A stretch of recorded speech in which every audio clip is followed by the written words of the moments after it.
If you go to the Google Careers website and you scroll down, you might see my face on it. Quick story, I used to work at Google, and one time there was an email that they sent out asking for volunteers to be part of a photo shoot around the office. Not only did I want to get out of work, but they also said that they were going to send us the professional photos afterwards. They never said where the photos would end up, but me, not caring at the time about my name, image, or likeness, I signed up, I signed a release form, and then I basically forgot about the whole thing.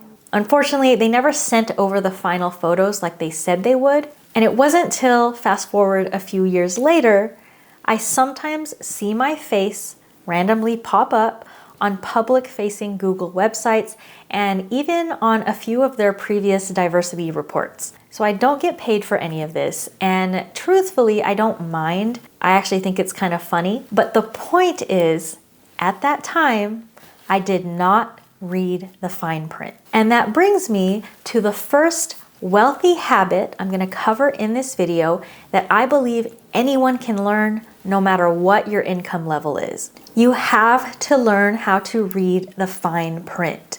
When it comes to your finances, every detail matters.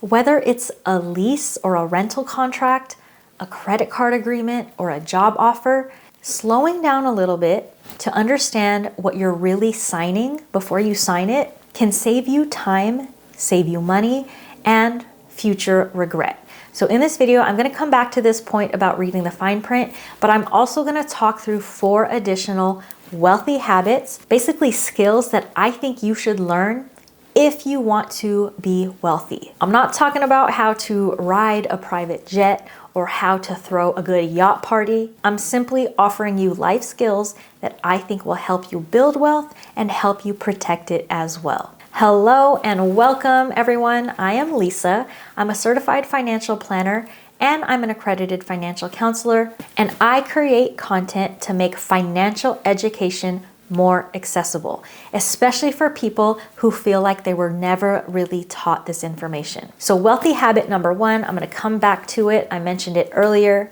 Read the fine print. So if any of you know Erica Kohlberg, she is a bigger personal finance creator than I am, and she's also a lawyer. She built her brand on a very simple and powerful idea. Like, her tagline is, I read the fine print. So in a lot of her videos, she shares examples where knowing terms and policies have helped people get refunds, get credits, avoid hidden fees, etc. And a lot of times she talks about reading the fine print when it comes to travel. So airlines, hotels, credit cards, all things where there's a lot of fine print involved. So reading the fine print might sound boring or unnecessary, but it's often where the real costs and the real consequences are hiding behind. If you are already wealthy or you know wealthy people, then you know how important the fine print is, because fine print isn't just about legal contracts. If you think about it, it shows up in everyday life. There's fine print when you get a job offer, when you are applying for a credit card, when you are agreeing for a buy now, pay later app, when you are agreeing on a gym membership, an auto loan or a car lease, student loans. All of these are contracts, and they end up shaping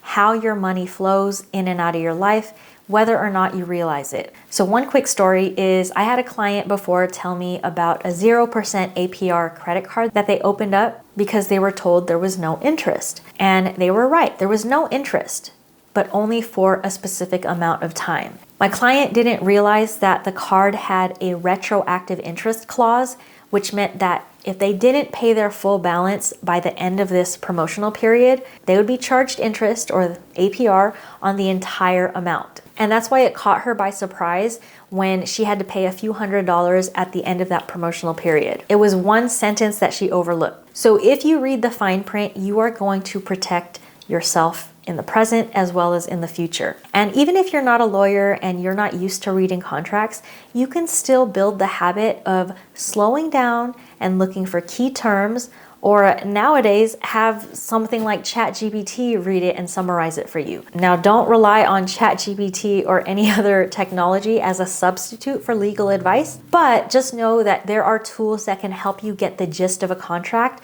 before you commit to it. In conclusion, building wealth isn't just about earning more and investing.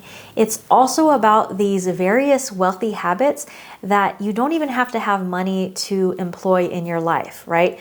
Anyone can read a contract, anyone can read the fine print, anyone can learn to protect themselves and protect their finances. All right, let's move on. Wealthy habit number 2, learn how to negotiate respectfully. In other words, don't be afraid to ask.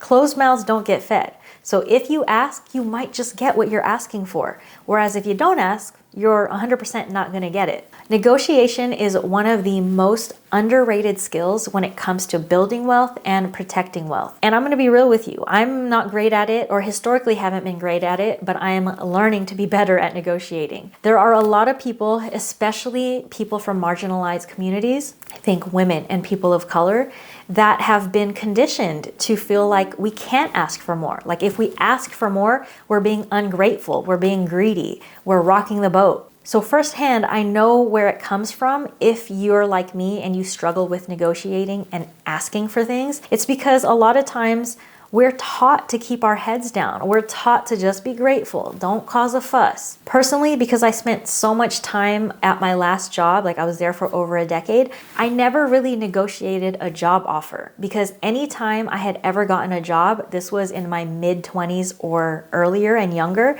anytime I got offered a job, I was just so happy to get the job, right?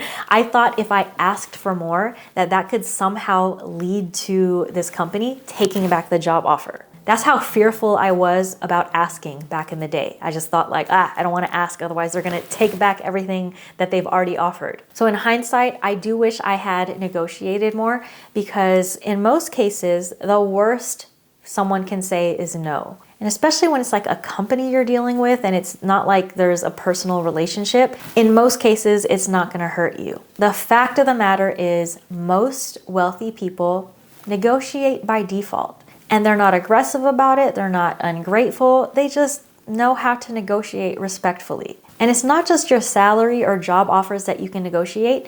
You can also negotiate things like your rent amount, especially if there's an increase, interest rates on your credit cards or loans, medical bills, quotes from different contractors. And if you're a freelancer, you can negotiate your own rates. Even things like your phone bill and internet bill. There are things that you can negotiate because a lot of these companies, they want your business. And they'd rather have you paying this amount than having you pay no amount at all. Something that I've had to learn myself is that negotiation isn't about being confrontational or being greedy or bossy. It's literally about advocating for yourself and just having a confidence about it, because it can open up the door for more money, which just means you can accelerate your plan to build wealth. All right, wealthy habit number 3 that anyone can do is to protect your time.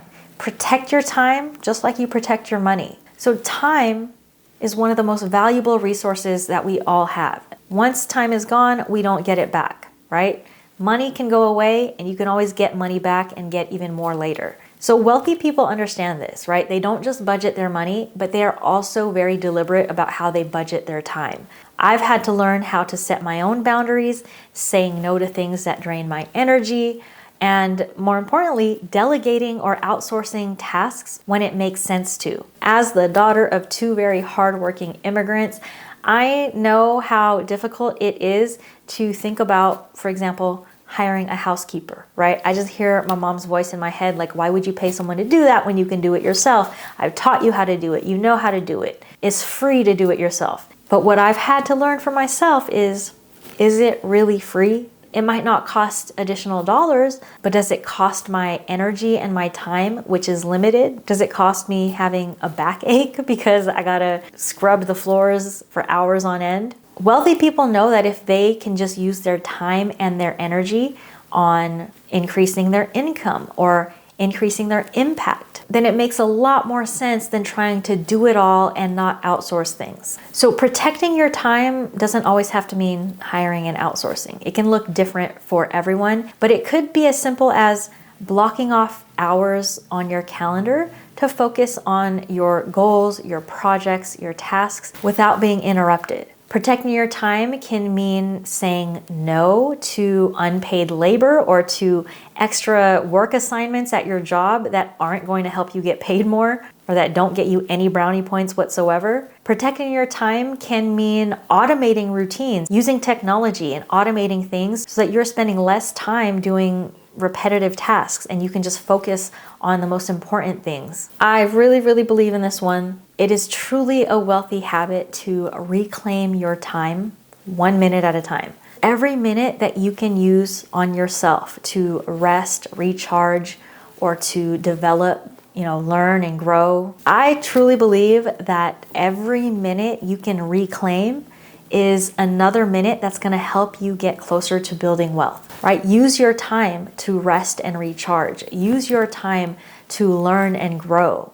Spend time on personal development. Use your time to be creative, to explore your passions. Use your time to redefine what success looks like for you and to move closer towards it. Even though sometimes it takes money to free up your time, the real skill that you can build is to get good at figuring out when does it make sense for you to spend that money or not? When does it make sense for you to say no versus yes? These are skills that wealthy people master, and they have really good boundaries and protect themselves and protect their time and energy in a way that is conducive to their ability to build wealth. All right, we have 3 down. I have 2 more wealthy habits that I am gonna cover in this video, but real quick, I just wanna say thank you.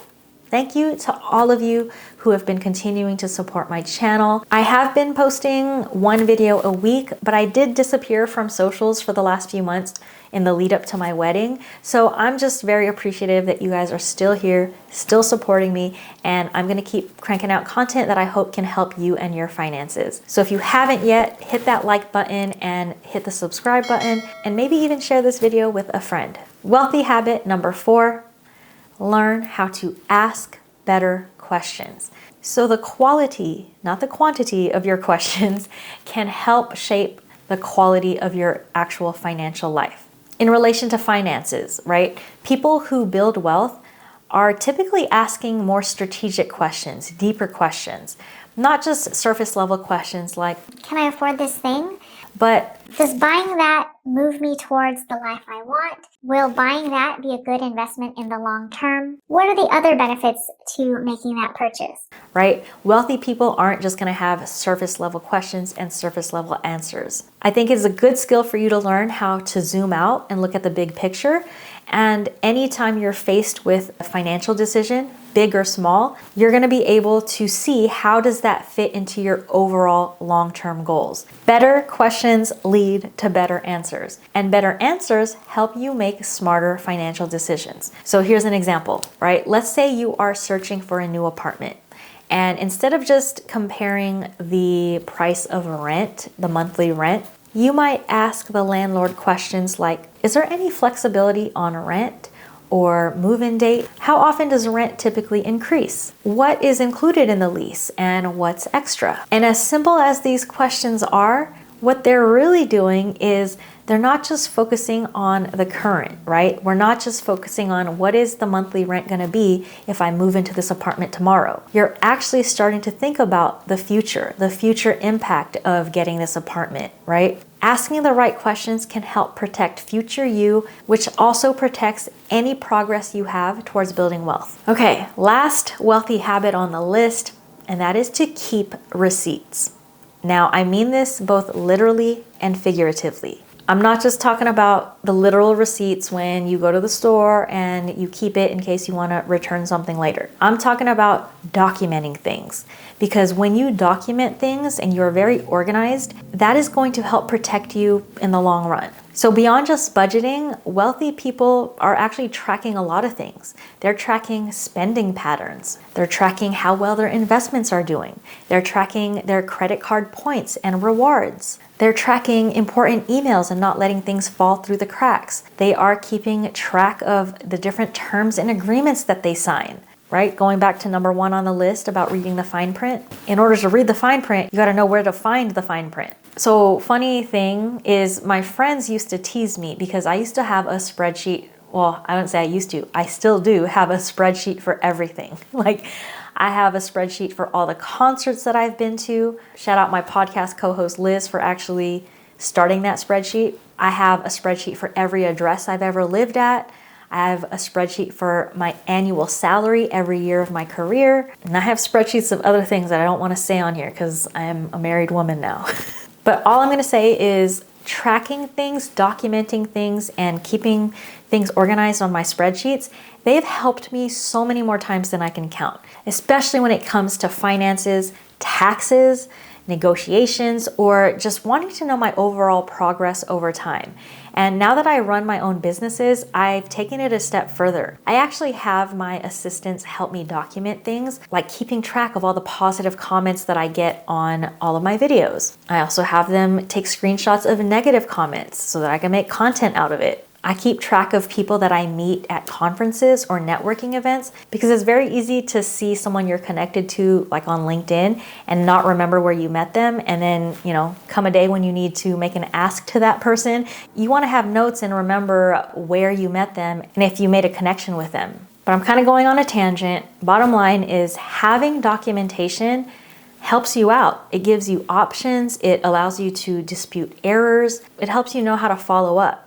And for me, it has saved a lot of time. I don't know how many times I've applied for things, right? Like a mortgage, like a loan, and they want to know where I've lived in these years versus those years. Like I've had so many applications where I just got to pull up my spreadsheet and pull up my past addresses and copy and paste. I know that some of this sounds time consuming to do, but if you could set up the right systems and just kind of document things as they come or organize things as they come, it's really not that time consuming and it can save you time in the future. All right, that is the list. Let me know in the comments, do any of you proactively use any of these skills in your day-to-day life? If so, feel free to tell me about it. I would love to hear from you. I hope this video was helpful, and until next time, peace out.